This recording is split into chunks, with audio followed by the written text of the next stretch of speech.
शुरुआत करते हैं।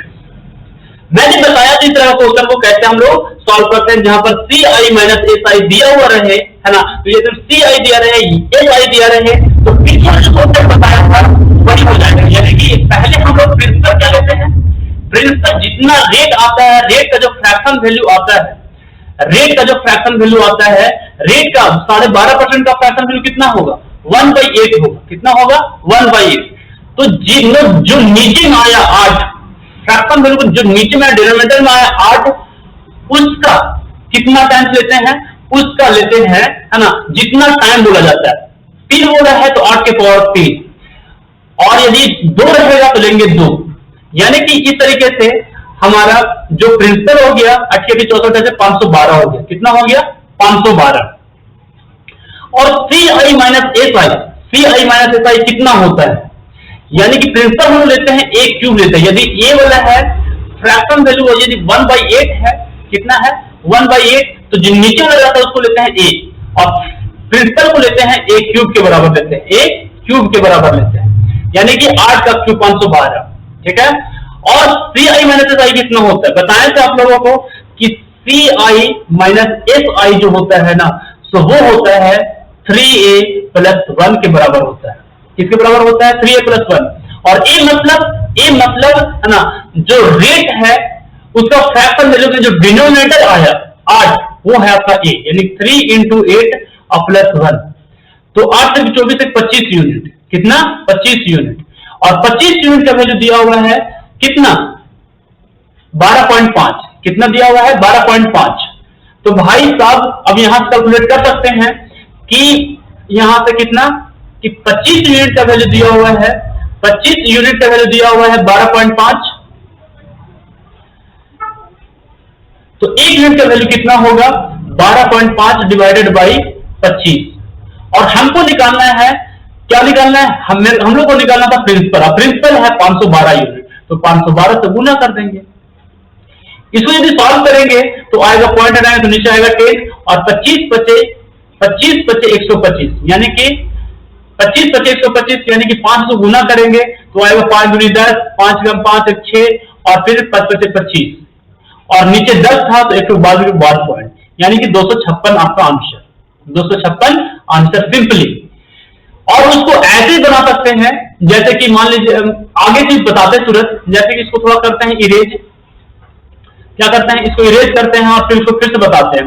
दूसरे तरीके से बना सकते हैं, पावर रेट जो दिया हुआ है ना 12 होल 1/8 दिया हुआ है, इसका मतलब यह हुआ कि फ्रैक्शन वैल्यू दिया हुआ है 1/8, फ्रैक्शन वैल्यू 1/8, और टाइम 3 पर है, मतलब 8 को 3 बार लिखना पड़ेगा, 8 8 64 8 512, 8 8 64 8 512, है ना। ये आपका आया प्रिंसिपल। कितना है, ये प्रिंसिपल है। पहले साल में रेट, पहले साल के लिए जो इंटरेस्ट होगा कितना होगा, 1/8, मतलब 1/8 निकालेंगे तो 1 तो कट जाएगा, 1 फिर बचे 8 8 64 बच जाएगा। क्या बच जाएगा, 8 8 64 बच जाएगा। दूसरे साल के लिए निकाले, ये है 64, दूसरे साल के लिए निकाले तो ये जो है ना 64 होगा। पहले दूसरे साल के लिए 1/8 यानी कि 64, और फिर पहले साल का जो इंटरेस्ट आया तो उस पर भी इंटरेस्ट लगेगा, तो 64 का, है ना, 1/8 यानी कि 8, 64 का 1/8 निकालेंगे तो 8 8 64 यानी कि 8। ठीक है।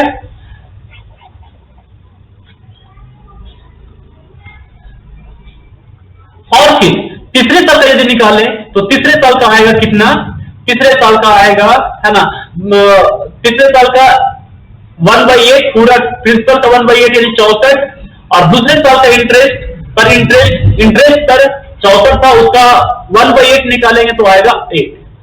ठीक है ना। और पहले साल का 64 था और 64 का इंटरेस्ट निकालेंगे तो आएगा 8, और फिर पहले साल का इंटरेस्ट पर इंटरेस्ट आया था 8 और उस पर इंटरेस्ट लगेगा तो आएगा सिर्फ 8। ठीक है ना। और कंपाउंड इंटरेस्ट और जो सिंपल इंटरेस्ट का डिफरेंस क्या होता है, सिर्फ और सिर्फ ये वाला पार्ट, सिर्फ और सिर्फ ये वाला पार्ट जो कि हम लोग दिखाते हैं इससे, सिर्फ कंपाउंड इंटरेस्ट, सिंपल इंटरेस्ट वाला पार्ट को छोड़कर सिर्फ ये वाला। तो 8 का 8 और 16 सिर्फ 24 और 1 25, 25 यूनिट बराबर है दिया हुआ कितना, 12.5, है ना। 1 यूनिट निकालेंगे तो 12.5 और डिवाइडेड बाई 25, और उस और फिर निकालेंगे हम लोग 88 से 512 यूनिट का, है ना, क्योंकि प्रिंसिपल निकालना था तो 512 इसको मल्टीप्लाई कर देंगे तो आएगा 25 25 125 0.5 को यदि मल्टीप्लाई करेंगे 512 से जस्ट हाफ हो जाएगा, इसका हाफ यानी कि 2 दूनी 4, है ना, और फिर 5 दूनी 10, 256 आपका आंसर सी। चलते हैं आगे और समझते हैं कि क्या बात है भाई साहब। ये है 16 होल 2/3। 16 होल 2/3 का जो फ्रैक्शन वैल्यू होता है कितना होता है, 1/6 होता है। कितना होता है, 1/6। आप नहीं जानते हैं तो कैलकुलेट करके देखिए ऐसे 16 की 48, 48 और 2 50, कितना 50/3। परसेंटेज मतलब 1/100, 1/100 लिखेंगे। 50 दूनी हो गया से 100 यानी कि 1/6 आया, 1/6 आया। तो ये था फ्रैक्शन वैल्यू। लेकिन हम लोग पूछा है 3 साल के लिए पूछा है। कितना साल के लिए पूछा है, 3 साल के लिए पूछा है ना। तो आप ऐसे ही बना सकते हैं।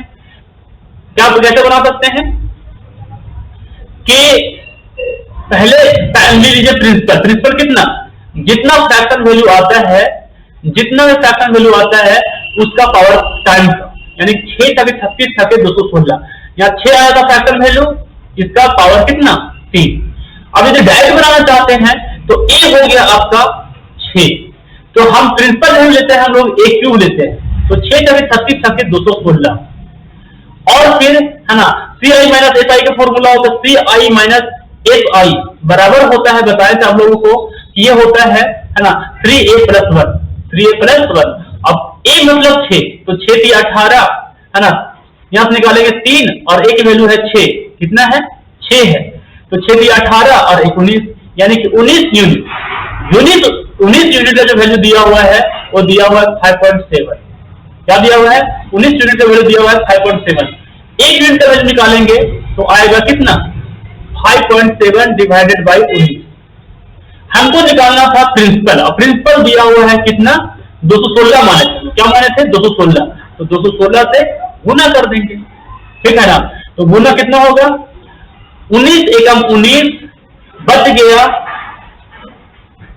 19 एकम 19 बच गया 2, 19 20 21 बच गया 2, तो ये कटेगा नहीं, है ना, तो ये कटेगा 19 या 57, क्या कटेगा 19 या 57 यानी 0.3, और 0.3 को मल्टीप्लाई करेंगे 216 से तो आएगा कितना 6 × 18, है ना, 3 एकम 3 और 1 4, है ना, और फिर कितना 3 दूनी 6 यानी कि 648, कितना 648, ठीक है।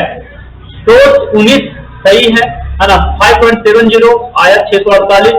एक के बाद यहाँ पर पॉइंट भी था, है ना, तो आपका पॉइंट भी एक आएगा, कितना पॉइंट भी एक आएगा, तो 5.7 था, यहाँ पर एक पॉइंट भी आएगा। मतलब इस तरीके से आप बना सकते हैं, सो कहने का मतलब है। और अभी डायरेक्ट डिटेल मेथड में बनाना चाहते हैं तो वैसे ही बना सकते हैं, आपकी मर्जी। चलते हैं आगे।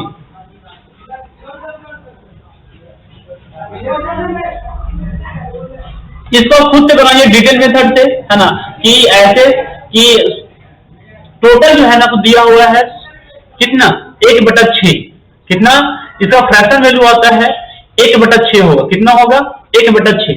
और यदि प्रिंसिपल की बात करें तो 6 × 36 = 216। पहले साल जो इंटरेस्ट आएगा वो आएगा 1/6 यानी कि 36। दूसरे साल जो आएगा वो 36 आएगा, और 36 का 1/6 यानी कि 6 भी आएगा। और तीसरे साल जो आएगा 216 का 1/6 यानी 36, और फिर दोनों साल, पहले साल के लिए है ना 36 पर इंटरेस्ट तो आ जाएगा 6, दूसरे साल से 36 पर इंटरेस्ट 6, और दूसरे साल जो इंटरेस्ट लगा था उससे आया आपका 1/1, कितना आएगा 1।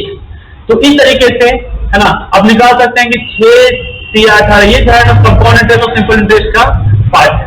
तो 6 × 18 19 यूनिट का वैल्यू दिया हुआ है आपका कितना 5.7, तो 1 यूनिट का वैल्यू आएगा है ना 0.3 आएगा, कितना आएगा 0.3। हमको निकालना था 216 यूनिट का वैल्यू, 216 को गुना कर देंगे 0.3 से, जो आएगा आपका वही आंसर। और ये आएगा है ना कितना 648 यानी कि 64.8 आएगा, कितना आएगा 64.8 आएगा।